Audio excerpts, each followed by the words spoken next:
My name is Leah Feigel, and I'm a Senior Account Manager with Amnet Group and a 2015 Route 500 applicant. In the next few slides, I'll outline why my influence, judgment, and drive make me a good fit for the program, as well as a career roadmap that outlines how I got to where I am today. Since joining Amnet in 2013, I spent a good portion of my time on the Home Depot account. I reflected on my impact for this account as an exercise for the application and was able to break down my influence by utilizing Dan's values as an example. When I joined the account as a coordinator, I took every opportunity to learn its nuances and form positive relationships with our client. When my account manager at Amnet had to take on new responsibility, I immediately jumped in 2 feet first without ever being asked. As a coordinator, I was even allowed to visit the end client and deliver multiple presentations at their home office. This is extremely unique because I've never seen any other coordinator at Amnet be offered this opportunity. When I was promoted to account manager, it was required that I make a wide range of decisions, think strategically for the account, and be the hands-on keyboard support across 13 Home Depot departments with 4 divisions of care planning teams. I was on the line for every client need and for the performance of the brand as a whole. The account grew considerably during my tenure and now has 4 full-time employees servicing the account for Amnet. I also worked across the network and with Amnet team members to build a first-party data test for the end client. For this test, we activated on CRM data and compared offline sales to measure the effect of our investment. This was unlike anything that the Home Depot client had ever done before, and we achieved great results. Because of this test, we were able to shift client focus away from clicks and CTR and towards sales and return on ad spend. As a part of the application, I also had to think of a time that I used judgment to achieve positive results. And one situation stood out in my mind. There was a time when I was working on Home Depot with little to no support and was a little overwhelmed. My manager assigned me a new coordinator that had been recently hired, and I gave him a seemingly small, ongoing task that was imperative to the success of every campaign. I gave him step-by-step instructions that I had created for this process, but still left a system of checks and balances for myself to oversee his progress. Unfortunately, a month later, I found myself continually stepping in to prevent error for this seemingly simple task. I'd remind him of the step in the process that he'd missed, and each time honestly get more and more frustrated. After some time, I made myself take a step back and try to assess the root cause of why this process continued to fail. I assessed my management and communication and realized a few things. 1, I was imparting a process that had worked really well for me, but maybe wasn't the best fit for another teammate. 2, by remaining too hands-on with the process, I was not really effectively utilizing a resource on my team and really wasn't using my time for the best either. And finally, by saving him from failure each time, I was making the consequences unclear and preventing him from seeing the importance of the task. Given the situation, I decided to make some changes in my approach. I let him know that he should attack the problem with any procedure that he thought was best, so long as the desired outcome was achieved. I also looped him into every conversation I have with the client where I had to represent a mistake that he had made. Mind you, that his mistakes were fairly small at this time. As a result, not only did he develop an effective procedure, he didn't miss a beat moving forward. A few months ago, he shared a workflow best practice document with our team to share his model, and it's really become a tool for any team that has to incorporate this process.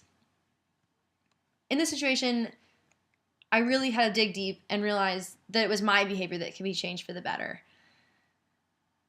Finding that factor that motivates people can be really hard, but in the end, it's more worthwhile. Having to weigh doing things my way versus taking the harder route to motivate someone else to succeed for their own intrinsic benefit was a really important management lesson, and I still use it today. Drive is actually something that I assess often. I push myself every day to do what I call showing up. To me, showing up means that I arrive each day and I'm not just a body in the office. I strive to always bring my best attitude and to not let problems get in the way of delivering the best work possible. I kind of like to break this up into 2 pieces, and that's what can I do for my company and what can I do for myself and my team. A good example of this actually happened in the past 6 months. For the Aaron's brand, our team had relied on a third-party partner for social management. We decided that we could take on the challenge and do this a lot better. But the only problem was we'd never used Facebook before. Unfortunately, the Facebook team wasn't very helpful to us, and we often had to problem solve on our own. So this meant that there were a lot of long hours, a lot of confusion, and a lot of exploring in the console until we got it right. Luckily, we found a way to make it work, and since taking over the campaign, we've seen an increase in engagement rate month over month for this brand, and they couldn't be more thrilled. On the other hand, I think it's really important to constantly be there for your team, whether that be an emotional support or a support in the form of advice. Lucky for me, I had a manager when I was in New York City that allowed me to take every Ignite training that I wanted. And it was great. We had so many resources available to us. And even as a coordinator, I was taking management level courses. And I really learned a lot from these. And I use a lot of the tips and tricks as a manager now. I also lead SICK meetings in the Fort Worth office, which helps bring our office together both collaboratively for work and for personal bonding.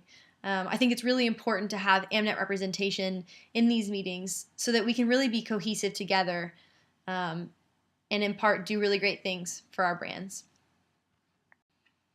I've talked a lot about the experiences I've had and the things that I've learned on the accounts since I've joined AmNet.